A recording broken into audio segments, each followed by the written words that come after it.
Hey everyone! Good morning! So today, samahan nyo kami sa aming day 2 dito sa Hong Kong. So right now, pupunta tayo sa Ngongping. So this is via bus. Approximately siguro, it will take us like 2 hours for the travel time. So yeah, mamaya share namin kung saan pa kami pupunta. So since mahaba-haba itong biyahe, enjoy nyo muna yung scenery.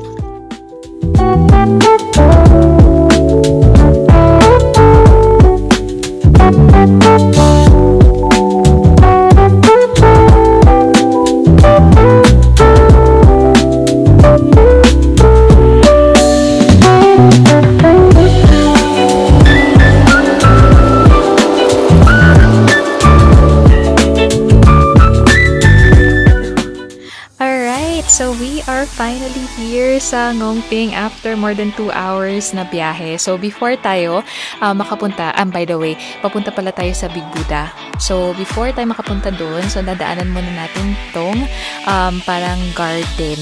So as you can see, ang ganda.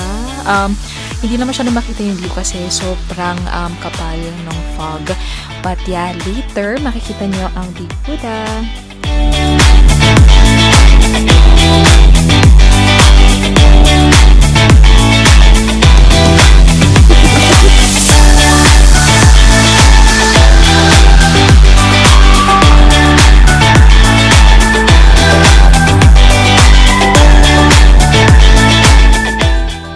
So ito na, paakyat na kami papunta dun sa Big Buddha. So based kay Google, so hindi na namin nabilang kung ilang steps, pero meron tong 268 stone steps bago ka makapunta dun sa pinakatuktok.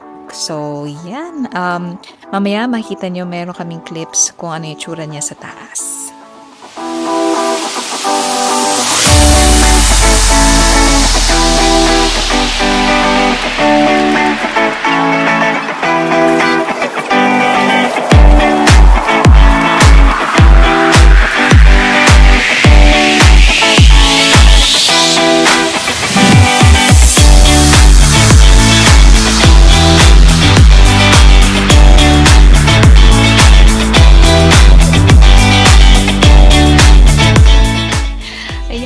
Finally, after 268 stone steps, narating na po natin ang tuktok. So, ayan na po yung Big Buddha. So, napakaganda and ang dami din po palang tao pagdating namin dyan sa taas. So, dyan sa baba parang may museum. So, unfortunately, hindi pwedeng mag-video sa loob. But, yeah, sneak peek. Ayan po yung entrance. So, actually, paikot lang naman siya. So, yeah. Yan lang, guys.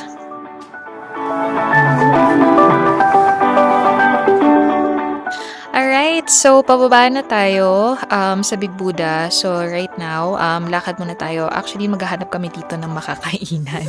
So after namin kumain, next naman namin is yung cable cart. Right? So, makikita nyo later. So, yung crystal, yung in-avail namin. So, yeah. Ngayon, naglalakad-lakad na kami. Ang daming options, guys. Dito na pwede nyo kainan. Though, medyo expensive siya. Pero, yung nakainan naman namin, sobrang sulit. And sobrang ganda din dito. So, there. Enjoy muna namin ang aming food.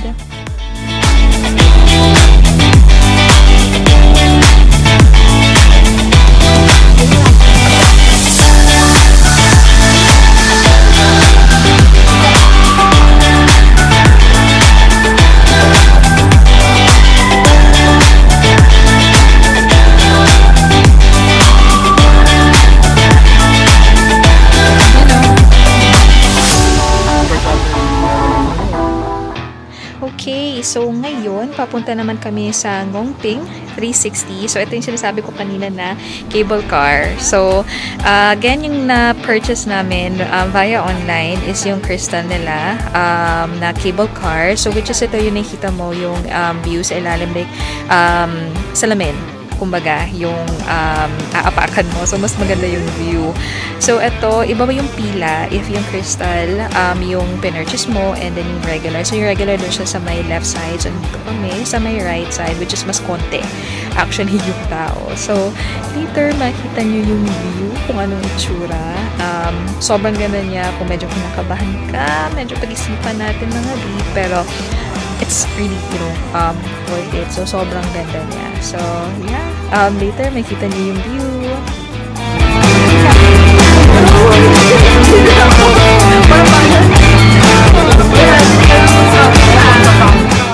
So, ito na nga, nakasakay na kami dito sa cable car. So, kinakabahan ang mga person. But yeah, excited at the same time. So, nakita niyo man sa mga mukha namin, no? So, ayan na siya. So, parang siya, hindi naman siya roller coaster, guys. Parang bilis kasi nung ano niya, yung arangkada, alam niyo sa una. But you look at the view. Ang ganda. So, nakakakaba, pero ang ganda niya. So, kung ako sa inyo, kung pupunta kayo ng Hong Kong, and then balak niyo pumunta sa Ping 360, avail na yung crystal kasi ang ganda ng view. Pero, isang person dyan, hindi ko alam kung nakikita yung view. Charat.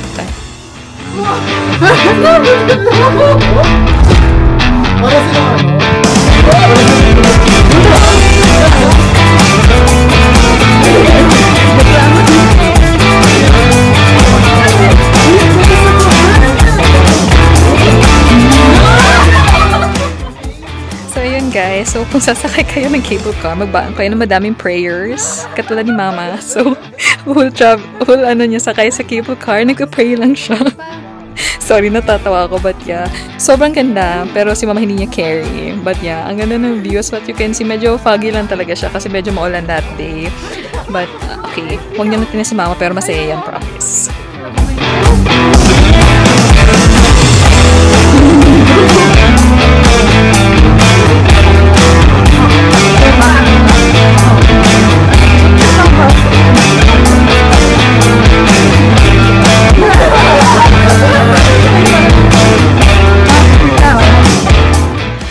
So, ito na nga, ang highlight po ng cable car namin na travel is ang pag-upo ni Mama sa sahig at hindi niya pa din pagtingin sa view. So, yun. Pero, ang ganda. Medyo foggy lang siya dito sa part na to. So, kumakapit na kami kay Papa kasi pababa siya actually. Mas mabilis yung pababa niya talaga na yung face niya. But, kita naman kay Mama. Sobrang saya niya dyan. Sobrang excited. Like, gusto niya pa mag-round 2. Char.